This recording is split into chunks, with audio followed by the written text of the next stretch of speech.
Welcome to எகெட் channel. நம்ம last வீடியோவில் வந்து ஸ்போர்ட்ஸ் நியூட்ரிஷன் பற்றி பார்த்தோம். இன்றைக்கி நம்ம என்னென்னு பார்க்க போகிறோம்னு பார்த்தீங்கன்னா nutrition in emergency and disaster. ஏன் நியூட்ரிஷன் வந்து ரொம்ப இம்பார்ட்டன்ட் எமர்ஜென்சி அண்ட் டிசாஸ்டர் டைம்லன்னு பார்த்தீங்கன்னா, first of all we are prone to disease. So நம்ம ஒரு டிசாஸ்டர் கண்டிஷனில் நம்ம வந்து ஈஸியாக அஃபெக்ட் ஆயிடுவோம். ஓகேவா? ஸோ அதனால நம்மளுக்கு வந்து மால் நியூட்ரிஷன் வர்றதுக்கான சான்சஸ் இருக்குது. ஸோ அதனால நியூட்ரிஷன் வந்து ரொம்ப இம்பார்ட்டன்ட் நம்மளுக்கு எமர்ஜென்சி டைம்லையும் டிசாஸ்டர் டைம்லேயும். ஸோ ஹசார்ட்னு என்னது?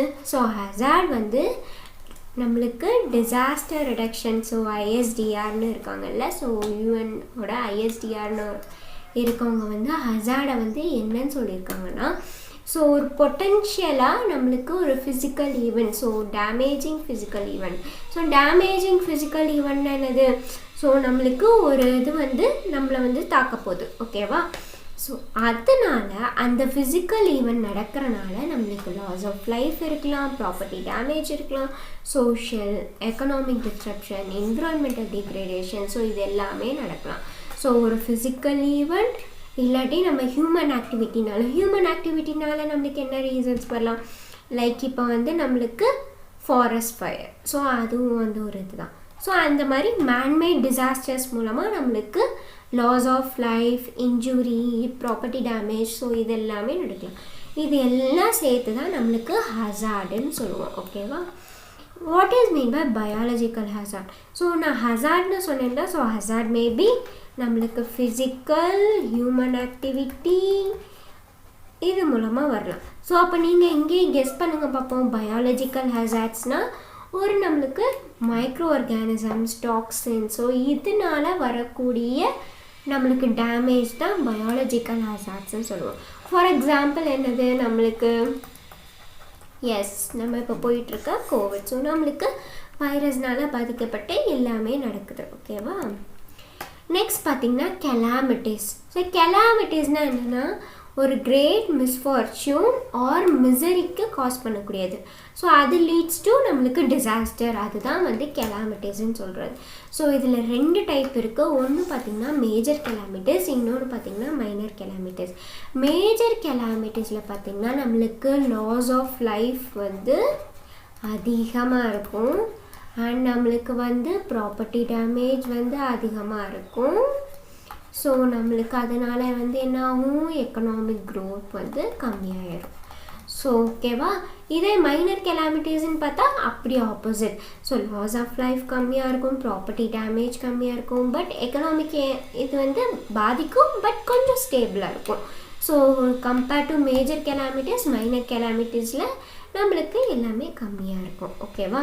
ஸோ மேஜர் கெலாமிட்டிஸ்னால் நம்மளுக்கு என்னென்ன வரும்? லைக் இப்போ earthquakes, drops, floods and cyclones. So இதெல்லாம் வந்து மேஜர் கெலாமிட்டிஸ். ஸோ இப்போ ஃப்ளட்ஸ்லாம் வந்துச்சுன்னு வைங்க. ஸோ ஃப்ளட்ஸ் வந்தால் நம்மளுக்கு எல்லா ப்ராப்பர்ட்டியும் வந்து அடிச்சுட்டு போயிடும். நிறைய பேர் வந்து லைஃப் வந்து நம்மளுக்கு இருக்காது. ஸோ இதெல்லாமே மேஜர் கெலாமிட்டிஸ். மைனர் கெலாமிட்டிஸ்னால் என்னது? இப்போ ஃபயர் ஆக்சிடென்ட் நான் சொன்ன மாதிரி. இப்போது ஃபார் எக்ஸாம்பிள் ஒரு நம்ம வந்து வீட்டில் வந்து இருக்கோன்னு வைங்க. ஸோ வீட்டில் ஷார்ட் சர்க்கியூட் ஆகி லைட்டாக நம்மளுக்கு ஃபயர் ஆயிடுச்சு. ஓகேவா? So it is a minor. ஓகேவா? இதே இது யோசிச்சு பாருங்கள். ஒரு பெரிய நம்மளுக்கு இதில் 5 ஸ்டார் ஹோட்டல், ஸோ அங்கெல்லாம் போகிறப்ப நம்மளுக்கு டக்குன்னு இதாயிரும். ஸோ டக்குன்னு நம்மளுக்கு அந்த ஃபயர் வந்து பரவிடும். ஸோ இந்த மாதிரி ஃபயர் ஆக்சிடென்ட்ஸ் வந்து நம்மளுக்கு நடக்கிறதுக்கு சான்சஸ் இருக்குது. So minor calamities. So but நம்மளுக்கு என்ன ஆகும்? லாஸ் ஆஃப் லைஃப் வந்து கம்மியாக இருக்கும் கம்பேர்ட் டு மேஜர் கெலாமிட்டிஸ். ஓகேவா? Next what is disaster? So டிசாஸ்டர்னால் என்னது? So disaster maybe natural or manmade disasters. ஓகேவா? ஸோ நேச்சுரலாகவும் இருக்கலாம், மேன்மேடாகவும் இருக்கலாம். So sudden disruption. ஸோ ஒரு நார்மல் லைஃப் இப்போ நம்ம போயிட்டுருக்கோம். இப்போ சுனாமி வந்துருச்சுன்னு வைங்க. இப்போ நம்ம ரெயினே வச்சுக்குவோம். ஸோ ரெயின் நம்ம நிறைய ஊரில் எவ்வளோ வந்துச்சு. ஸோ அதனால என்ன ஆகும்? நம்மளுக்கு நியூஸில் அடிக்கடி சொல்லுவாங்க தெரியுமா? ஸோ வாழ்வாதாரம் பாதிக்கப்பட்டதுன்ட்டு. ஸோ ரோடு ஃபுல்லாக நம்மளுக்கு என்ன ஆகும்? தண்ணி ஆயிரும். ஸோ தண்ணி ஆகிறப்ப நம்மளுக்கு என்ன ஆகும்? ஒரு இது கரண்ட் நம்மளுக்கு கட் பண்ணிடுவாங்க. அண்ட் மோரோவர் நம்மளால் வெளியே போயிட்டு எந்த திங்ஸும் வாங்க முடியாது. அண்ட் நம்மளுக்கு வீடு ஃபுல்லாக தண்ணி ஆகும். ஸோ இதெல்லாமே நம்மளுக்கு டிசாஸ்டர். ஓகேவா? So severe damage to life and property. ஓகேவா. ஸோ மேன்மேட் டிசாஸ்டர், நேச்சுரல் டிசாஸ்டர்னு சொல்லிட்டேன். ஸோ நேச்சுரல் டிசாஸ்டர்ஸ்னால் நம்மளுக்கு என்ன வரும்? So floods, cyclone. ஸோ நேச்சுரலாக நம்மளுக்கு ஒரு நம்ம பண்ணுற விஷயங்கள்னால, இப்போ ஃபார் எக்ஸாம்பிள் நம்மளுக்கு பொல்யூஷன்னால், ஸோ இதனால நம்மளுக்கு எர்த் வந்து என்ன ஆகும்? குளோபல் வார்ம் ஆகி and it leads to disaster. So அதனால நம்மளுக்கு லைக் இப்போ floods and earthquakes, cyclone, so இந்த மாதிரி நம்மளுக்கு வரதுக்கு சான்சஸ் இருக்குது. மேன்மேட் டிசாஸ்டர்ஸ்னால் இப்போ நம்மளுக்கு நியூக்ளியர் டிசாஸ்டர்ஸ் தான் manmade disaster. So then classification of disasters. So இதுலேயும் நம்ம கிளாசிஃபிகேஷன் ஆஃப் டிசாஸ்டர்ஸ் தான் படித்தோம். So manmade disaster, natural disaster. அதில் வந்து நம்மளுக்கு இப்போ நேச்சுரல் அண்ட் மேன்மேட் சேர்த்து நம்மளுக்கு தனித்தனியாக இருக்கும். இப்போ ஃபார் எக்ஸாம்பிள் நான் சொன்ன மாதிரி பயாலஜிக்கல் ஹசார்ட். ஸோ அதே மாதிரி வாட்டர் அண்ட் கிளைமேட்னால வரக்கூடிய டிசாஸ்டர்ஸ் என்ன, ஜியாலஜிக்கல் டிசாஸ்டர்ஸ் என்ன. ஸோ இதெல்லாம் நம்மளுக்கு தெரிகிறப்போ இதை வச்சு நம்ம வந்து அப்ளை பண்ணுவோம். ஸோ நம்மளுக்கு இந்த சிச்சுவேஷன்ஸில் வந்து இந்த ப்ரிகாஷன் எடுத்தோன்னா நம்மளுக்கு கரெக்டாக இருக்கும் அப்படின்னு நம்ம டிசைட் பண்ணுவோம். அதுக்காக நம்ம எப்படி படிக்கிறோம். ஸோ வாட்டர் அண்ட் கிளைமேட்டில் நம்ம பார்த்தீங்கன்னா floods, cyclones, tornadoes, hurricanes, so இதெல்லாமே நம்மளுக்கு இதில் வரும். நம்மளுக்கு இப்போ landslides, earthquakes, slash fire, so இதெல்லாமே ஜியாலஜிக்கல் ஹசார்ட்ஸ்.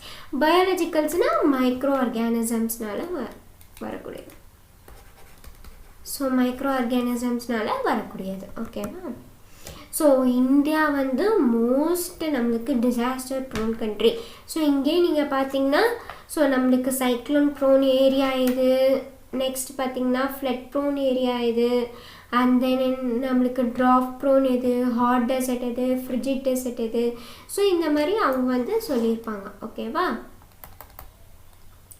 ஸோ இதில் பார்த்திங்கன்னா நம்மளுக்கு இங்கே வந்து பார்த்திங்கன்னா ஸோ இது எல்லாமே நம்மளுக்கு சைக்ளோன் புரியும். ஏன்னா நம்ம வந்து பக்கத்தில் இருக்கோம், கடலுக்கு பக்கத்தில் இருக்கிறதுனால நம்மளுக்கு நிறைய சைக்ளோன்ஸ் வர்றதுக்கு சான்சஸ் இருக்குது. ஓகேவா. ஸோ இப்போ நம்மளுக்கு வந்து எமர்ஜென்சி சிச்சுவேஷன்ஸ் வந்துருச்சு. ஸோ அதில் வரக்கூடிய நியூட்ரிஷனல் டெஃபிஷியன்சி டிசீசஸ் என்னன்னு நம்ம தெரிஞ்சுக்கணும். ஃபார் எக்ஸாம்பிள் நம்மளுக்கு இப்போ மைக்ரோநியூட்ரியன்ட் டிசீசஸ் இருக்கும், மேக்ரோநியூட்ரியன்ட் டிசீசஸ் இருக்கும். ஸோ மைக்ரோநியூட்ரியன்ட் டிசீசஸ்னால் நம்மளுக்கு என்னென்ன வரும்? So vitamin A and then நம்மளுக்கு அனீமியா. ஸோ இது வந்து அயனால் வரக்கூடியது. ஸோ விட்டமின் ஏ டெஃபிஷியன்சி என்னது? நம்மளுக்கு பிளைண்ட்னஸ். ஸோ இந்த ரெண்டு இதுவும் நம்மளுக்கு வர்றதுக்கு சான்சஸ் இருக்குது. இது கூட சேர்த்து நம்மளுக்கு மேஜராக மைக்ரோநியூட்ரியன்ட் டெஃபிஷியன்சி என்ன சொன்னேன்? PM, that is protein energy malnutrition. அதான் மராஸ்மஸ் குவாஷியாக்கர், மராஸ்மஸ் குவாஷியாக்கர். ஓகேவா. ஸோ இப்போ இது சில்ட்ரனுக்கும் பாதிக்கும், அடல்ட்ஸ்க்கும் பாதிக்கும். ஸோ மராஸ்மஸ் குவாஷியாக்கர்னால் நம்மளுக்கு வேஸ்டிங் ஒடிமா இருக்கும், அண்ட் சம்டைம்ஸ் வந்து ஹங்கர், மென்டல் சேஞ்ச் இது எல்லாமே இருக்கும். அண்ட் மராஸ்மஸ் குவாஷியாக்கரில் ரெண்டுமே சேர்ந்து இருக்கும். அண்ட் நம்மளுக்கு அடல்ட்ஸில் பார்த்திங்கன்னா வேஸ்டிங் அண்ட் வீக்னஸ் இருக்கும், அண்ட் ஒடிமா இருக்கும், மென்டல் சேஞ்ச் இருக்கும். ஸோ இது எல்லாமே சைன்ஸ் அண்ட் சிம்டம்ஸ். ஸோ இதை நம்ம ப்ரிவெண்ட் பண்ணுற மாதிரி நம்ம வந்து நியூட்ரிஷன் வந்து சப்ளை இருக்கணும். ஓகேவா. ஸோ எப்படி வந்து ப்ரிவெண்ட் பண்ணலான்னு பார்த்திங்கன்னா ஃபர்ஸ்ட் வந்து நம்மளுக்கு டெய்லி ரேஷன் வந்து இன்க்ரீஸ் பண்ணும். ஸோ இன்க்ரீஸ் பண்ணுறப்ப நம்மளுக்கு என்ன ஆகும்? நம்மளுக்கு அவங்க அடிக்குவேட் நியூட்ரிஷன் வந்து அவங்க பாடிக்கு கிடைச்சிடும். So that they will be prevent from the nutritional deficiency. ஓகேவா. And then composition of food basket.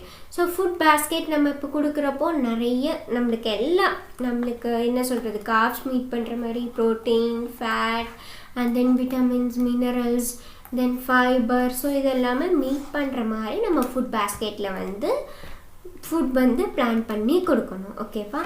And then நம்ம இது கூட சேர்த்து நம்ம வந்து என்ன சொல்லலாம், நம்மளுக்கு local production of fruits and vegetables, home gardens create பண்ணி இதெல்லாம் நம்மளுக்கு செய்ய சொல்லி கொடுக்கலாம். ஓகேவா. நெக்ஸ்ட் பார்த்திங்கன்னா including micronutrient fortified foods. So micronutrient fortified foods இப்போ ஃபார் எக்ஸாம்பிள் நம்மளால் விட்டமின்ஸ் அண்ட் மினரல்ஸ் வந்து மீட் பண்ண முடியாது கண்டிப்பாக. ஸோ இது வேணால் கண்டிப்பாக மீட் பண்ணுறதுக்கு சான்சஸ் இருக்குது. பட் இது வந்து நமக்கு வந்து மீட் பண்ண முடியாது. ஸோ அதனால நம்மளுக்கு மைக்ரோநியூட்ரியன்ட் ஃபுட்ஸையும் வந்து இது கூட வந்து நம்ம ஃபுட் பேஸ்கெட்டில் வந்து அட்டாச் பண்ணி கொடுக்கணும். ஃபார் எக்ஸாம்பிள் அயோடைஸ்டு சால்ட்டு தான் நம்மளுக்கு பெஸ்ட் எக்ஸாம்பிள். ஸோ இது நம்மளுக்கு தெரியும். ஸோ அயோடின் டெஃபிஷியன்சியை ப்ரிவெண்ட் பண்ணுறதுக்காக நம்மளுக்கு ஃபார்ட்டிஃபை பண்ணியிருக்காங்க சால்ட்டு கூட. ஸோ இது கொடுக்குறப்போ நம்மளுக்கு என்ன ஆகும், அயோடின் டெஃபிஷியன்சி வந்து ப்ரிவெண்ட் ஆகும். இதே மாதிரி நிறைய இருக்குது. So golden rice and then vitamin A enriched skim milk, vegetable oils இந்த மாதிரி நம்மளுக்கு அவைலபிளாக இருக்குது. ஸோ இது எல்லாமே நம்ம ஃபுட் பேஸ்கெட்டில் கொடுத்தோன்னா நியூட்ரிஷன் டெஃபிஷியன்சியை வந்து ப்ரிவெண்ட் பண்ணலாம். அண்ட் தென் சப்ளிமெண்டேஷன்ஸ் கொடுக்கணும். ஸோ ஸ்பெசிஃபிக் டெஃபிஷியன்சி இருக்குதுன்னு வச்சுக்கோங்க. இப்போ ஃபார் எக்ஸாம்பிள் நம்மளுக்கு வந்து ஒரு ஜென்ரல் பாப்புலேஷன் இருக்காங்க. ஜென்ரல் பாப்புலேஷனில் நம்மளுக்கு சில்ட்ரன்ஸ்னு வச்சுக்கோங்க. சில்ட்ரன்ஸில் வந்து நம்மளுக்கு கேர்ள்ஸ் பாய்ஸ் வருவாங்க. ஸோ கேர்ள்ஸ் மேபி நம்மளுக்கு 13 to 14 years கேர்ள்ஸ்ன்னு வச்சுக்கோங்க. ஸோ அவங்க வந்து அனிமியானால் ப்ரிவெண்ட் ஆகிருக்காங்க. ஓகேவா? So both are suffering from நம்மளுக்கு நியூட்ரியன்ட் டெஃபிஷியன்சிஸ்னு வச்சுக்கலாம். ஸோ பிஎம்னால இது பண்ணுறாங்க. ப்ளஸ் இந்த கேர்ள்ஸ் வந்து நம்மளுக்கு விட்டமின் ஏ அனிமியானால் நம்மளுக்கு அவங்க பாதிக்கப்பட்டிருக்காங்க. அப்போ நம்ம சப்ளிமெண்டேஷன்ஸ் கொடுத்தா மட்டும்தான் இவங்களால நம்மளுக்கு ரெண்டையுமே ப்ரிவெண்ட் பண்ண முடியும். ஓகேவா? ஸோ இதில் நிறைய நம்மளுக்கு nutrition relief programs and interventions வந்து அவைலபிளாக இருக்குது. ஸோ நியூட்ரிஷனல் எமர்ஜென்சி அப்போது ரிலீஃப் ஃபுட்ஸ் வந்து நம்மளுக்கு கம்மியாக தான் இருக்கும். ஸோ கம்மியாக இருக்கிறப்போ நம்மளுக்கு நீடி பர்சன்ஸ்க்கு தான் ஃபஸ்ட்டு கொடுக்கணும், டார்கெட்டட் பீப்புள். ஓகேவா? ஸோ நம்மளுக்கு வல்னரபிள் குரூப்ஸ்னால் என்னது? So pregnant, lactation and children. So இவங்கெல்லாம் நம்மளுக்கு vulnerable groups. So food relief program வந்து நம்மளுக்கு ரேப்பிட் அசஸ்மெண்ட் மூலமாக தான் நம்மளுக்கு டெஸ்ட் பண்ணி அதுக்கப்புறம் தான் ஃபுட் ரிலீஃப் ப்ரோக்ராம் வந்து கொடுக்கணும். ஸோ ரேப்பிட் நியூட்ரிஷன் அசஸ்மெண்ட் நடந்தால் மட்டும்தான் யார் வந்து நம்மளோட டார்கெட் குரூப்புன்னு கண்டுபிடிக்க முடியும். அண்ட் மோரோவர் நம்மளுக்கு யார் வந்து ரொம்ப நீடி பர்சன்ஸாக இருக்காங்க அப்படின்னு கண்டுபிடிக்க முடியும். ஸோ சூட்டபிள் அரேஞ்ச்மெண்ட்ஸ் வந்து நம்ம மேட் பண்ணணும். ஸோ நியூட்ரிஷனல் ஸ்டேட்டஸ் ஃபஸ்ட்டு நம்ம இப்போ வந்து ஒரு பர்டிகுலர் ஏரியா, இப்போ ஃபார் எக்ஸாம்பிள் என்ன சொல்லலாம், திண்டுக்கல்னு வச்சுக்கலாம். ஸோ திண்டுக்கல்லில் நம்மளுக்கு ஃப்ளட் வந்துருச்சு. ஸோ திண்டுக்கல்லை எடுத்து அதில் நிறைய பிளாக்ஸ் இருக்கும். ஸோ நம்மளுக்கு ஆத்தூர், ஸோ இப்போ இதை எடுத்துட்டோம்னு வச்சுக்கோங்க. ஸோ ஆத்தூர்னு எடுத்துக்கிட்டால் இங்கே வந்து நம்ம ஒரு சர்டன் ப்ரொசீஜர்ஸ் வந்து நம்ம செஞ்சு வச்சிடணும். ஸோ செஞ்சு வச்சிட்டோன்னா அங்கே இருக்க பர்சன்ஸ்க்கு வந்து நம்ம நியூட்ரிஷனல் ஸ்டேட்டஸ் வந்து அசஸ் பண்ணணும். ஸோ இந்த மாதிரி ஒவ்வொரு பிளாக்குக்கும் பண்ணி யார் வந்து ரொம்ப அஃபெக்ட் ஆகிருக்கா, ஸோ எந்த நம்மளுக்கு ப்ராப்பர்ட்டி டேமேஜ் வந்து அதிகமாக இருக்குது, எங்கே ரொம்ப பீப்புள்ஸ் வந்து அஃபெக்ட் ஆகிருக்காங்க இந்த சிச்சுவேஷனால் அப்படின்னு நம்ம கண்டுபிடிச்சோன்னா ஸோ ஈஸியாக நம்மளால் இன்டர்வென்ஷன் வந்து பிளான் பண்ண முடியும். ஓகேவா? ஸோ இதான் food relief and programme. So next பார்த்திங்கன்னா ஃபீடிங் ப்ரோக்ராம்ஸ். ஸோ ஃபீடிங் ப்ரோக்ராம்ஸில் வந்து 2 டைப் இருக்குது. ஒன்று வந்து ஜென்ரல் ஃபுட் டிஸ்ட்ரிபியூஷன், இன்னொன்று selective feeding programmes. So general food டிஸ்ட்ரிபியூஷனில் பார்த்திங்கன்னா மோரோவர் நம்ம இப்போ சொன்னேன்ல, இப்போ திண்டுக்கல் அப்படின்னு எடுத்துட்டோன்னா, அதில் ஆத்தூர் அப்படின்னு எடுத்துட்டோன்னா, ஸோ இங்கே வந்து நம்மளுக்கு நியூட்ரிஷனல் ஸ்டேட்டஸ் அசஸ் பண்ணி நம்மளுக்கு டார்கெட் குரூப் யாருன்னு கண்டுபிடிச்சிடும். பட் ஜென்ரல் ஃபுட் டிஸ்ட்ரிபியூஷனில் இதில் எல்லா பர்சன்ஸ்க்கும் கொடுப்போம். அண்ட் செலக்டிவ் ஃபீடிங் ப்ரோக்ராம்ஸில் நம்ம டார்கெட் குரூப்ஸ்க்கு மட்டும் கொடுப்போம். ஓகேவா? ஸோ இந்த செலக்டிவ் ஃபீடிங் ப்ரோக்ராம்லேயே நம்மளுக்கு வந்து supplementary feeding and therapeutic feeding இருக்குது. ஸோ சப்ளிமெண்ட்ரி ஃபீடிங்னால் நம்மளுக்கு அதுலேயும் வந்து டார்கெட்டட் அண்ட் தென் பிளாங்கெட் இருக்காங்க. ஸோ தெரப்பியூட்டிக் ஃபீடிங்னால் நம்மளுக்கே தெரியும். தெரப்பியூட்டிக்லாம் நம்மளுக்கு யாராவது டிசீஸில் அஃபெக்ட் ஆகிருந்து அவங்க இந்த சிச்சுவேஷன்ஸ்குள்ளே மாட்டிட்டா அவங்களுக்கு வந்து நம்ம இப்போ ஃபார் எக்ஸாம்பிள் டயபெட்டிஸ்ன்னு எடுத்துக்கிட்டோன்னு வச்சுக்கோங்க. ஸோ டயபெட்டிஸ் எடுத்துக்கிட்டோன்னா அவங்களுக்கு சில கண்டிஷன்ஸ் இருக்கும். ஸோ இது சாப்பிடக்கூடாது, அது சாப்பிடக்கூடாதுன்ட்டு. அப்போ அவங்களுக்கு ஏற்ற மாதிரி நம்மளை கொடுக்க முடியும். ஸோ எத்தனை பேர் டயபெட்டிஸ் இருக்காங்க, ஸோ எவ்வளோ நம்மளுக்கு வந்து நம்ம வந்து கேல்குலேட் பண்ணணும். ஸோ இவ்வளோ கொடுத்தா நம்மளுக்கு இதாகும், அந்த மாதிரி நம்ம கேல்குலேட் பண்ணி கொடுக்குறது. ஓகேவா? ஸோ அது நம்ம பின்னாடி பார்ப்போம். ஃபஸ்ட்டு வந்து ஜென்ரல் ஃபீடிங் ப்ரோக்ராம் பார்க்க போகிறோம். ஸோ ஜென்ரல் ஃபீடிங் ப்ரோக்ராம் வந்து யூஸ்வலாகவே நம்மளுக்கு ஃபஸ்ட்டு ஸ்டேஜில் வந்து கொடுக்க ஆரம்பிச்சிருவாங்க. ஸோ மோரோவர் எல்லா பீப்புள்ஸ்க்கும் வந்து ஜென்ரல் ஃபீடிங் ப்ரோக்ராம் வந்து ஸ்டார்ட் பண்ணிடுவாங்க. ஏன்னா நம்மளால் டக்குன்னு வந்து அசஸ்மெண்ட் எடுத்து நம்மளால் ரேப்பிடாக அசஸ்மெண்ட் எடுக்கணும்னு சொன்னேன். பட் ஃபஸ்ட்டு ஸ்டேஜ், ஸோ நம்மளுக்கு பாதிக்கப்பட்ட ஸ்டேஜில் இருப்பாங்கல்ல, இப்போ தான் ஃப்ளட் வந்துட்டு போயிருக்கு. ஸோ ஒரு அடுத்த நாளே வந்து நம்ம ஆரம்பிக்கணும்னா ஜென்ரல் ஃபீடிங் ப்ரோக்ராம் வந்து நம்ம கொடுக்க ஆரம்பிக்கணும். ஸோ ஜென்ரல் ஃபீடிங் ப்ரோக்ராமில் மோஸ்ட்லி வந்து நம்ம நியூட்ரிஷனல் நீட்ஸை வந்து மீட் பண்ணுற மாதிரி கொடுக்கணும். சரியா? ஸோ இப்போது நம்மளுக்கு ரேஷன்ஸில் எடுத்துக்கிட்டோன்னு வைங்க. ஸோ மினிமம் இன்டேக் ஆஃப் நம்மளுக்கு 2100 கேலரிஸ் பர் பர்சன்ஸ் வந்து கொடுக்குற மாதிரி இருக்கணும். ஸோ இப்போ பாப்புலேஷன்ஸ் வந்து ஆல்ரெடி மால்நரிஷ்டுன்னு வச்சுக்கோங்க. ஸோ அப்போ வந்து நம்மளுக்கு எக்ஸ்ட்ரா கொடுக்கணும். ஓகேவா? So distribution half cooked food வந்து நம்ம அவாய்ட் பண்ணிடணும். ஏன்னா நம்மளுக்கு கல்ச்சுரலி இன்அப்ரோப்ரியேட்டாக இருக்கலாம், ஸ்பெஷல் கண்டிஷன்ஸ்க்கு அது பொருந்தாமல் இருக்கும். தென் ஹைஜீனை வந்து நம்மளால் மெயின்டைன் பண்ண முடியாது கண்டிப்பாக. ஸோ குக்குடு ஃபுட் அப்போ நம்மளால் ஹைஜீன் வந்து கண்டிப்பாக மெயின்டைன் பண்ணிடுவோம். இதே ட்ரை ஃபுட்டாக இருந்தால் நம்ம ஓரளவு வந்து ஹைஜீனை வந்து அச்சீவ் பண்ணிடுவோம். அண்ட் தென் ஃபுட் இன்டேக்ஸ் வந்து லோவராக இருக்கும். ஸோ இப்போ எங்கர் சில்ட்ரன்ட்டுன்னா நம்ம இப்போ ஃபார் எக்ஸாம்பிள் என்ன சொல்லலாம்னா ஒரு ஓட்ஸ்ன்னு எடுத்துக்கலாம். ஓகேவா? ஸோ இப்போ ஓட்ஸை வந்து நம்ம பாரிஜாகவும் கொடுக்கலாம், இல்லை அவங்களுக்கு பிடிச்ச மாதிரி நம்ம வந்து செஞ்சும் கொடுக்கலாம். ஸோ இப்போ நம்ம இது வந்து குக்டு ஃபுட், இது வந்து நம்ம அன்குக்டு ஃபுட். ஸோ அப்போ அன்குக்டு ஃபுட் அப்போது நம்மளுக்கு அவங்களோட சாட்டிஸ்ஃபேக்ஷன்ஸ் அண்ட் மீட் பண்ணுற மாதிரி நம்மளுக்கு இருக்கும். ஸோ இப்போ பாரிஜ் கொடுத்தா நிறைய பேர் வந்து நம்மளுக்கு எடுத்துக்க மாட்டாங்க. ஸோ இந்த மாதிரி அவைலபிலிட்டி நம்ம மீட் பண்ணுற மாதிரி இருக்கணும். ஓகேவா? நெக்ஸ்ட் பார்த்திங்கன்னா எவ்வளோ நம்மளுக்கு தேவை. ஸோ எவ்வளோ நம்மளுக்கு தேவைன்னு பார்த்திங்கன்னா மீன் எனர்ஜி ரெக்குவயர்மெண்ட். ஸோ டெவலப்பிங் கண்ட்ரியில் மோரோவர் இவ்வளோ மீட் பண்ணுற மாதிரி இருக்கணும். அண்ட் இண்டஸ்ட்ரியலைஸ் கண்ட்ரியில் இவ்வளோ மீட் பண்ணுற மாதிரி இருக்கணும். ஸோ இதுலேயே நம்மளுக்கு மாட்ரேட் இருப்பாங்க, ஹெவியும் இருப்பாங்க. ஸோ அவங்களுக்கு +300 +370. ஸோ இதெல்லாமே நம்மளுக்கு எமர்ஜென்சி சிச்சுவேஷன்ஸில் வந்து அச்சீவ் பண்ணுற மாதிரி இருக்கணும். ஓகேவா? ஸோ இவ்வளோ நம்ம மீட்டப் பண்ணால் மட்டும்தான் அவங்க வந்து நியூட்ரிஷனல் டெஃபிஷியன்சிலேருந்து ப்ரிவெண்ட் ஆகுவாங்க. ஓகேவா? Next selective feeding programmes. So selective feeding ப்ரோக்ராம்ஸில் வந்து ரெண்டு டைப் இருக்குது. ஒன்று பார்த்திங்கன்னா சப்ளிமெண்ட்ரி ஃபீடிங் அண்ட் இன்னொன்று பார்த்திங்கன்னா தெரப்பியூட்டிக் ஃபீடிங். ஸோ சப்ளிமெண்ட்ரி ஃபீடிங்னா பார்த்திங்கன்னா என்னென்னா ஒரு நம்மளுக்கு சைல்ட்ஹுட் மால்நியூட்ரிஷனை வந்து ப்ரிவெண்ட் பண்ணுறது தான் அதோட மெயின் டாஸ்கே. ஓகேவா? ஸோ ஒரு அடிஷ்னல் ஃபுட், ஸோ நம்ம இப்போ வல்னரபிள் குரூப்ஸ் இருப்பாங்கன்னு சொன்னேன்ல, ஸோ அவங்களுக்கு ஒரு அடிஷ்னல் ஃபுட்ஸ் வந்து நம்ம ப்ரொவைட் பண்ணுற மாதிரி இருக்கணும். For example moderately malnourished children and pregnant and lactating women. So இவங்களுக்கெல்லாம் நம்ம வந்து சப்ளிமெண்டேஷன்ஸ் கொடுத்தா மட்டும்தான் அவங்க வந்து நம்மளுக்கு டிசீஸ்லேருந்து ப்ரிவெண்ட் ஆவாங்க. ஐ மீன் மால்நரிஷ்டாக ஆக மாட்டாங்க. ஸோ மோஸ்ட்லி வந்து ட்ரை டேக் ஹோம் ரேஷனாக வந்து 1000 to 1200, குக்டு மீல்ஸ் வந்து 500 to 700 கேலரிஸ் வரைக்கும் நம்ம கொடுக்கலாம். ஓகேவா?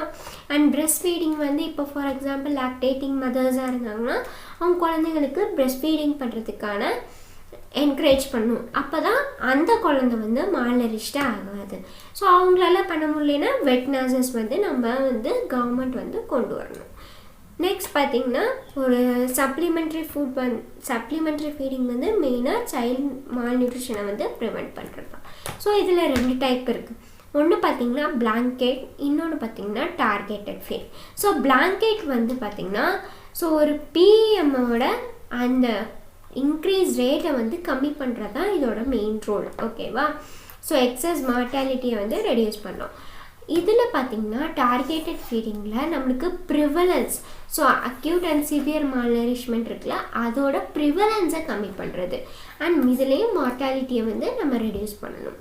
ஸோ டார்கெட் குரூப் யாருன்னு பார்த்திங்கன்னா 5 இயர்ஸ்க்கு கீழே இருக்கவங்க அண்ட் நம்மள வல்னரபிள் குரூப்ஸில் இருக்கவங்க எல்லாருமே. ஓகேவா? ஸோ ஃப்யூச்சர்ஸில் வந்து ஸோ நோ இண்டிவிஜுவல் மானிட்டரிங் இருக்காது. ஆனால் இங்கே வந்து நம்மளுக்கு individual registration and individual medical treatment இருக்கும். ஓகேவா? நெக்ஸ்ட்டு பார்த்திங்கன்னா டார்கெட்டட் ஃபீடிங்கில் டார்கெட்டட் குரூப்ஸ் யாருன்னு எப்படி கண்டுபிடிக்கிறதுன்னு பார்த்திங்கன்னா ஃபர்ஸ்ட் இது வந்து மெயினான கொஷின். ஸோ இது வந்து வர்றதுக்கான சான்சஸ் இருக்குது. ஓகேவா? So malnourished children, so under 5 years இருப்பாங்கள்ல, ஸோ அவங்க இன்க்ளூட் ஆவாங்க. அண்ட் அபவ் 5 years இருப்பாங்களா, அவங்களும் இன்க்ளூட் ஆவாங்க. இன்க்ளூடிங் நம்மளுக்கு pregnant women, lactating mothers. So under 5 years இருக்கவங்கள வந்து நம்மளுக்கு கேட்டகரி பண்ணியிருப்பாங்க. ஸோ கேட்டகரினா எப்படி எடுப்பாங்கன்னு பார்த்தீங்கன்னா, ஸோ நம்மளுக்கு below 80% of reference median weight for height or more than 2 years below reference median weight for height. So இதை வச்சு நம்மளுக்கு அண்டர் 5 years இருக்கவங்களே கேட்டகரைஸ் பண்ணி எடுப்பாங்க. ஓகேவா? ஸோ நியூட்ரிஷன் சர்வே அப்போது நம்ம டார்கெட் பாப்புலேஷனை வந்து எப்படி எஸ்டிமேட் பண்ணுவோன்னா, so total population into 15% and population age 6 months to 5 years into malnutrition rate and total number of malnutrition children to be reached. So இது அவ்வளோக்கா வந்து நம்மளுக்கு கேட்க மாட்டாங்க. பட் இந்த கொஷின் வர்றதுக்கான சான்சஸ் இருக்குது. ஓகேவா? ஸோ அதனால் இதை வந்து கான்சன்ட்ரேட் பண்ணுங்கள். இது தேவையில்லை நம்மளுக்கு அவ்வளோக்கா. Therapeutic feeding next. So therapeutic ஃபீடிங்னா அதோட மெயின் மோட்டோ என்னென்னு பார்த்தீங்கன்னா, ப்ரோட்டீன் எனர்ஜி மால்நியூட்ரிஷனால் நம்மளுக்கு சில டெத்ஸ் வரும்ல, இன்ஃபேன்ட்ஸ், யங் சில்ட்ரன் டெத்ஸ், அதை வந்து அவாய்ட் பண்ணுறது, ரெடியூஸ் பண்ணுறது தான் அதோட மெயின் மோட்டோ. ஸோ ஒரு ரீஹேபிலேட்டிவ் டயட் இருக்கணும். அதில் நம்ம ஃப்ரீக்வெண்ட் இன்டர்வல்ஸில் வந்து ஹை எனர்ஜி ஃபுட்ஸ் வந்து கண்டிப்பாக கொடுக்கணும். And 150 to 200 kcal and 2 to 3 grams of protein per kg body weight நம்ம டெய்லி கொடுத்தா மட்டும்தான் அந்த நம்ம டெத் ரேட்டை வந்து ப்ரிவெண்ட் பண்ண முடியும். ஸோ ஃபர்ஸ்ட்டு ஃபியூ டேஸ்க்கு வந்து நம்ம மெடிக்கல் சூப்பர்விஷன்ஸ் வந்து கண்டிப்பாக இருக்கணும். எவ்ரி 3 hours நம்மளுக்கு ஃப்ரீக்வெண்ட் இன்டர்வல்ஸில் ஃபுட் கொடுக்கணும். ஸோ பிகாஸ் ஃபஸ்ட்டு 4 days வந்து நம்மளுக்கு டெத் வர்றதுக்கான சான்சஸ் இருக்குது. அந்த டெத்துமே நம்மளுக்கு யூஸ்வலாகவே இன்ஃபெக்ஷன், டீஹைட்ரேஷனால் வர்றது சான்சஸ் இருக்குது. அதனால் நம்ம வந்து இம்யூனைசேஷன் வந்து கண்டிப்பாக போடணும். ஓகேவா? So how to start screening and selection. So இப்போ நம்ம வந்து ஒரு நியூட்ரிஷன் இன்டர்வென்ஷன் வந்து பிளான் பண்ண போகிறோம். ஸோ எப்படி வந்து ஸ்க்ரீன் பண்ணி எப்படி செலக்ட் பண்ண போகிறோன்ட்டு, ஃபர்ஸ்ட் வந்து 6 to 59 months இருக்கவங்கள வந்து ஸ்க்ரீன் பண்ணிவிட்டு, ஸோ நம்மளுக்கு மிட் அப்பர் ஆர்ம் சர்க்கம்ஃபரன்ஸ் இருக்கும்ல, ஸோ நம்ம நியூட்ரிஷனல் அசஸ்மெண்ட்ஸ் இதில் வந்து நம்ம படிப்போம். So mid upper arm circumference வச்சு நம்ம வந்து கேட்டகரைஸ் பண்ணிட்டோம். நெக்ஸ்ட்டு பார்த்திங்கன்னா அதில் இப்போது வந்து நம்மளுக்கு கேட்டகரைஸ் பண்ணதில், so below median 2 ST of 1540 MUC for age or height. So இவங்களை வந்து எடுத்துக்கிறோம். ஸோ அவங்களுக்கு வந்து சப்ளிமெண்ட்ரி ஃபீடிங் வந்து நம்ம கொடுக்க போகிறோம். ஸோ இவங்க வந்து யார், ஸோ பிட்வீன் 2 and 3 ST இருப்பாங்கள்ல, ஸோ அவங்களுக்கு supplementary feeding. And therapeutic feeding யாருக்கு கொடுப்போம்னா, மோர் தென் 3 ST இருக்கவங்களுக்கு தெரப்பியூட்டிக் ஃபீடிங் வந்து நம்ம கொடுப்போம். ஸோ இப்படி தான் நம்ம ஸ்க்ரீன் அண்ட் செலக்ட் பண்ணி ஃபீடிங் வந்து ப்ரொவைட் பண்ணணும். ஸோ எப்போ சப்ளிமெண்ட்ரி ஃபீடிங் வந்து ஸ்டார்ட் பண்ணணும்னு பார்த்தீங்கன்னா, ஸோ நியூட்ரிஷன் சர்வே எடுத்தோம்ல நம்ம இப்போ ஸ்க்ரீனிங் அண்ட் செலெக்ஷன் அப்போவே வந்து நம்ம சப்ளிமெண்ட்ரி ஃபீடிங் ப்ரோக்ராம் வந்து ஸ்டார்ட் பண்ணிடணும். ஓகேவா? தென் general food rations, food availability பொறுத்து, அண்ட் சைல்ட் மார்ட்டாலிட்டி ரேட்ஸ் பொறுத்து, அண்ட் நம்மளுக்கு டிசீசஸ் பொறுத்து, ஸோ இதெல்லாம் அப்போயும் நம்ம வந்து அதை பொறுத்து ஸ்டார்ட் பண்ணிடணும். ஸோ இப்போ ஹையாக இருந்துச்சுன்னா நம்ம வந்து கண்டிப்பாக சப்ளிமெண்ட்ரி ஃபீடிங் ப்ரோக்ராம் வந்து ஸ்டார்ட் பண்ணணும். எப்போ ஸ்டாப் பண்ணணும்னு பார்த்தீங்கன்னா, நம்மளுக்கு ஜென்ரல் ஃபுட் டிஸ்ட்ரிபியூஷன்ஸ் வந்து ரிலையபிள் அண்ட் அடிக்குவேட்டாக இருக்குது. அண்ட் சில்ட்ரனோட மால்நரிஷ்டு நம்மளுக்கு ரேட் வந்து கம்மியாயிருச்சு, டெத் ரேட் வந்து கம்மியாயிருச்சு, அண்ட் ப்ரிவலன்ஸ் ஆஃப் டிசீசஸ் வந்து நம்மளுக்கு கம்மியாயிருச்சு.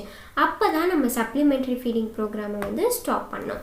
So no seasonal deterioration of nutritional status, mortality rate நம்மளுக்கு கம்மியாயிருச்சு, பப்ளிக் ஹெல்த், ஸோ இதெல்லாமே நம்மளுக்கு எஃபெக்டிவாக இருந்துச்சு அப்படின்னா நம்ம வந்து சப்ளிமெண்ட்ரி ஃபீடிங் ப்ரோக்ராமை வந்து ஸ்டாப் பண்ணிடலாம். ஓகேவா?